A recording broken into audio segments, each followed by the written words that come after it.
Uttarakhand with NAC A+ accreditation.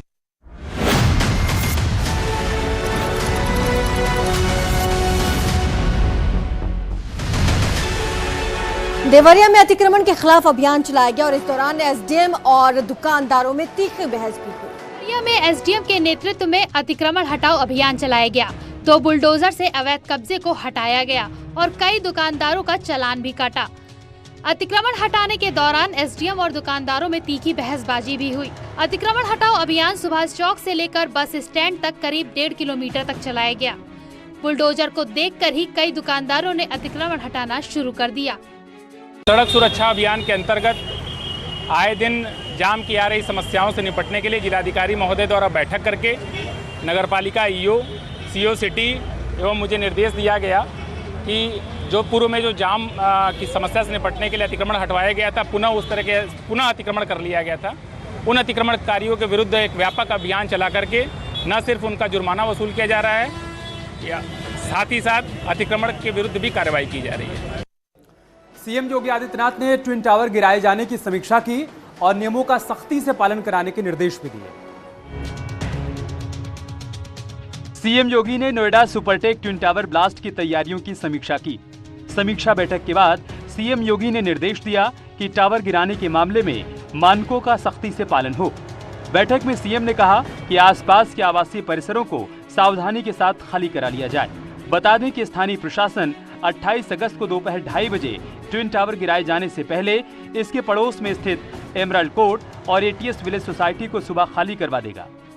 Twin tower के चारों ओर की सड़कों पर यातायात रोक दिया जाएगा। इतना ही नहीं, नोएडा ग्रेटर नोएडा एक्सप्रेसवे भी ध्वस्तीकरण के समय आधे घंटे तक बंद रहेगा। बैठक में बताया गया कि ट्विन टावर को गिराने के लिए दोनों टावर में 9,600 सुराख कर 3700 किलोग्राम विस्फोटक सामग्री भरी गई है। वहीं दूसरी ओर सुपरटेक ट्विन टावर गिराए जाने को लेकर नोएडा के सांसद महेश शर्मा ने इस कार्रवाई को नजीर बताया। उन्होंने कहा कि इस कार्रवाई के बाद बिल्डर की मनमानी पर रोक लगेगी। सीएम योगी आज मेरठ के दौरे पर है, जहां उन्होंने छात्रों को टैबलेट वितरित किए और साथ ही लोगों को घरौनी प्रमाण पत्र भी दिए। सीएम योगी आज मेरठ दौरे पर हैं। सीएम का हेलीकॉप्टर मेरठ पुलिस लाइन बने हेलीपैड पर पहुंचा। मेरठ पहुंचने पर सीएम योगी आदित्यनाथ का जनप्रतिनिधियों और आला अधिकारियों ने भव्य स्वागत किया। मुख्यमंत्री ने पुलिस लाइन में कूड़ा गाड़ियों और इलेक्ट्रिक बसों को हरी झंडी दिखाकर रवाना किया। इसके बाद सीएम ने छात्रों को टैबलेट बांटे और लोगों को घरौनी का प्रमाण पत्र दिया। सीएम ने इस दौरान अपने संबोधन में कहा कि 34 लाख लोगों को उनका मालिकाना हक मिला, साथ ही विपक्ष पर भी निशाना साधा।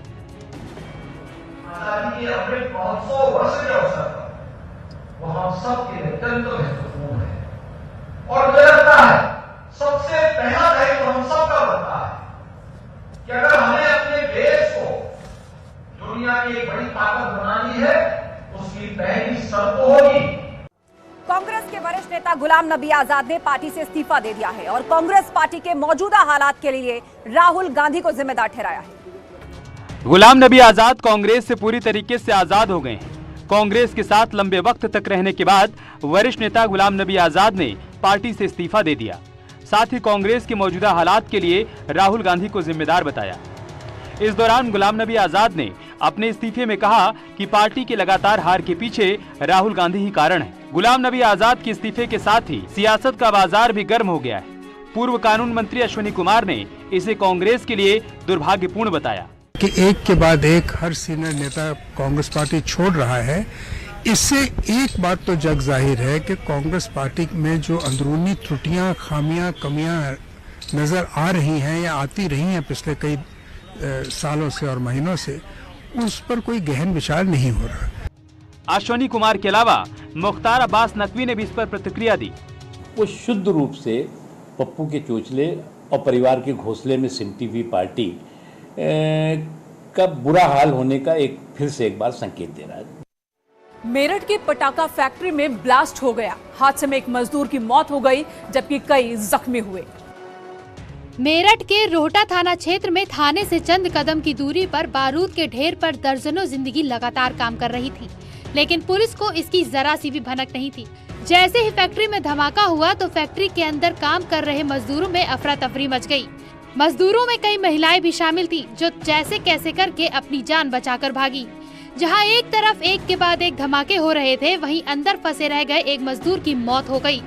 सूचना पर थाना पुलिस और फायर ब्रिगेड की 2 गाड़ियां मौके पर पहुंची और आग बुझाने में जुट गईं। तकरीबन आधे घंटे की मशक्कत के बाद आग पर काबू पाया जा सका। वहीं हादसे में कई मजदूर भी घायल हो गए, जिनको अस्पताल में भर्ती कराया गया है। मेरठ के रोहटा थाना क्षेत्र में अवैध पटाखा फैक्ट्री में आग लगी। आप देख सकते हैं ये तस्वीरें ग्राउंड जीरो से है, जहां पर अवैध पटाखा फैक्ट्री में आग लगी थी, जिसके बाद फायर कर्मी इस आग को बुझाने में लगे हुए हैं। आप देख सकते हैं धुआं अभी भी निकल रहा है, यानी आग के अवशेष अभी भी बाकी है। पटाखा फैक्ट्री में आग लगने से एक मजदूर की मौके पर ही मौत हो गई। यानी आप सोच सकते हैं कि अवैध रूप से पटाखे बनाए जा रहे थे इस फैक्ट्री में। राम जन्मभूमि तीर्थ क्षेत्र ट्रस्ट ने राम मंदिर निर्माण की नई तस्वीरें जारी की हैं, देखिए। प्रभु श्री राम का भव्य मंदिर बन रहा है और इसी बीच राम जन्मभूमि तीर्थ क्षेत्र ट्रस्ट ने मंदिर निर्माण की कुछ तस्वीरें ट्विटर पर शेयर की हैं। मंदिर के गर्भगृह निर्माण के साथ मंडप को भी तैयार किया जा रहा है। भगवान रामलला का भव्य मंदिर बन रहा है और आपको हम उस मंदिर की प्रगति से रूबरू कराते हैं। देखिए आप पीछे जो झंडा दिख रहा है, यही वो गर्भगृह स्थल है जहाँ पर भगवान रामलला का मंदिर बन रहा है। और मंदिर का जो पश्चिमी छोर है, जो परिक्रमा पथ कहा जा सकता है, मंदिर की जो दीवारें हैं वो ये पत्थर हैं जो आपको पिंक स्टोन दिख रहे हैं। ये पत्थर वो हैं जिसका आधारशिला मुख्यमंत्री ने 1 जून को अयोध्या के संतों के साथ मौजूदगी में रखा था। साल 2020 में मंदिर की आधारशिला रखी गई थी। मंदिर का चबूतरा बनकर तैयार है और अब मंदिर के गर्भगृह का निर्माण हो रहा है। माना जा रहा है कि मंदिर 2024 तक बनकर तैयार हो जाएगा। इटावा में चंबल नदी ने कहर बरपा रखा है। यहाँ की ढकरा पुलिया टूटने से सैकड़ों गांव का संपर्क जिला मुख्यालय से कट गया है। इटावा में चंबल नदी ने कहर बरपाना शुरू कर दिया है। कई गांव में चंबल नदी का पानी घुस चुका है। नदी का जलस्तर बढ़ने से मध्य प्रदेश की ओर जाने वाली ढकरा पुलिया टूट गई है, जिससे कई गांवों का न सिर्फ पानी भरा बल्कि 100 गांवों से संपर्क भी टूट गया। यानी चंबल का चकरनगर का इलाका 2 हिस्सों में बंट गया, जिससे लोगों को काफी परेशानी हो रही है। पुल के टूटने से आवागमन प्रभावित है। हादसे की आशंका को देखते हुए वाहनों की आवाजाही बंद कर दी गई है। लोक निर्माण विभाग ने साल 2019 में आई बाढ़ के दौरान क्षतिग्रस्त होने पर मिट्टी की बोरियों के सहारे वैकल्पिक व्यवस्था से आवागमन को चालू किया था। पुलिया टूटने से लोगों को तमाम समस्याओं का सामना करना पड़ रहा है। वहीं क्षेत्र में भारी वाहन 4 पहिया वाहनों को चकरनगर वाया नदी फूफ मध्य प्रदेश हनुमंतपुरा होते हुए तकरीबन 75 किलोमीटर का चक्कर लगाना पड़ रहा है। वाराणसी में बाढ़ से हालात खराब है। इसी बीच जल शक्ति मंत्री स्वतंत्र देव सिंह ने बाढ़ प्रभावित इलाकों का जायजा लिया। वाराणसी में गंगा का जलस्तर बढ़ने से शहर के भीतर भी हालात खराब होने लगे हैं। बीएचयू ट्रॉमा सेंटर में तालाब में तब्दील हो गया है। यहाँ पानी की निकासी न होने की वजह से पूरे इलाके में काफी पानी भरा हुआ है। लोगों को आने जाने में दिक्कतें हो रही हैं। इस बीच जल शक्ति मंत्री स्वतंत्र देव सिंह ने वाराणसी में बाढ़ से प्रभावित इलाकों का दौरा किया और प्रभावित लोगों में राहत सामग्री बांटी। उन्होंने कहा कि बाढ़ के चलते पलायन करने वालों को राहत सामग्री दी जा रही है और रहने का ठिकाना दिया जा रहा है। लोगों के घर घर खाना पहुंचाया जा रहा है ताकि किसी को कोई दिक्कत न हो। सभी क्या है समीक्षा, एक बार हम लोग देखें कितना नुकसान है, कितना हानि है। देश के प्रधानमंत्री चिंतित हैं और काशी के क्षेत्र के वह जब से यह सूचना उनको में चिंतित, क्योंकि उनको गरीबी का एहसास है, गरीबी क्या हो तो उन्होंने देखा है। इसलिए बाढ़ राहत सामग्री जो बाढ़ आई है, लोग किसी को तकलीफ हो दुख हो, इसकी हम लोग चिंता कर रहे हैं। अभी हम लोग किए हैं, बाकी यहाँ कैंप है, बाकी जिनको ज़्यादा कठिनाई है उनको कैंप में रखा जा रहा है। उनकी भोजन सब सुविधाएं हैं सभी प्रकार की, और घर में उनको राहत सामग्री पर्याप्त दिया जा रहा है। मऊ में हैरान करने वाली तस्वीर सामने आई है, जहां पर पत्नी के डर से पति ने ताड़ के पेड़ पर अपना आसरा बना लिया। मऊ से एक हैरान करने वाली तस्वीर सामने आई है। यहां पत्नी की पिटाई से डरकर पति ने 1 महीने से लगभग 100 फीट ऊंचे ताड़ के पेड़ पर अपना आसरा बना लिया है। थाना कोपागंज के अंतर्गत बसारतपुर का ये मामला है। लोगों ने पुलिस को भी इस बात की सूचना दी। पुलिस मौके पर पहुंचकर उसका वीडियो बनाकर ले गई, लेकिन राम प्रवेश अभी भी ताड़ के पेड़ पर ही रह रहा है। सरथापुर गांव में व्यक्ति ताड़ के पेड़ पर काफी दिनों से चढ़ा हुआ है और वहीं पे आशियाना बना लिया है। बताया ये जा रहा है कि पत्नी का विवाद है और पत्नी मना कर रही है खेत बेचने से। उसी को भय को लेकर पत्नी से वो काफी दिनों से पेड़ पे चढ़े हुए हैं। जनता मनाने में जुटी है, लेकिन वो सुनने को तैयार नहीं है। आरोप के मुताबिक पत्नी उसके साथ अक्सर मारपीट और झगड़ा करती है। जिससे तंग आकर वो ताड़ के पेड़ पर रहने लगा। आध महीने से ताड़कुल के पेड़ पे चढ़ गए हैं और व्यक्ति उतरता नहीं है। जाने के बाद वो जबरदस्ती बतियाता है। बीच में प्रशासन भी आई थी तो अपना वीडियो बना के लेके चली गई। प्रयागराज में परीक्षा में नकल नहीं कराने पर एक छात्र को बेरहमी से पीटा गया, तो वहीं झांसी में भी दबंगों का कहर बरपा, जहां दबंगों ने एक महिला को बुरी तरीके से पीट दिया। प्रयागराज में परीक्षा में नकल नहीं कराने पर बीकॉम फर्स्ट ईयर के छात्र की जमकर पिटाई की गई। तस्वीरों में साफ तौर पर देखा जा सकता है कि कई छात्र मिलकर एक छात्र को पीट रहे हैं। परीक्षा देने के बाद वो बाइक से घर जा रहा था, तब इन छात्रों ने उसके साथ मारपीट शुरू कर दी। इलाहाबाद डिग्री कॉलेज का यह मामला है। दूसरी खबर झांसी से है। दबंगों ने एक महिला की पिटाई कर दी। दबंग व्यक्ति ने कुछ महिलाओं के साथ मिलकर महिला को जमीन पर पटक पटक कर पीटा। आरोप है कि इन लोगों ने महिला के बाल नोचे और चप्पलों से पिटाई की।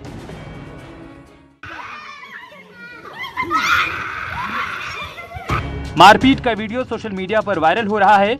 वायरल वीडियो बरुआ सागर थाना क्षेत्र का बताया जा रहा है। वीडियो सामने आने के बाद पुलिस ने केस दर्ज कर लिया और आगे की कार्रवाई की जा रही है।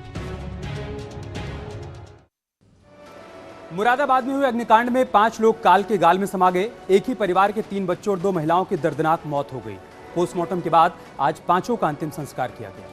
मुरादाबाद में लंगड़े की पुलिया इलाके में शादी के घर में उस वक्त मातम पसर गया जब अग्निकांड में घर के 5 सदस्यों की मौत हो गई। 5 का आज पोस्टमार्टम के बाद शव घर पहुंचा और सभी को सुपुर्द खाक किया गया। जुमे की नमाज के बाद मस्जिद से एक साथ 5 जनाजे निकले।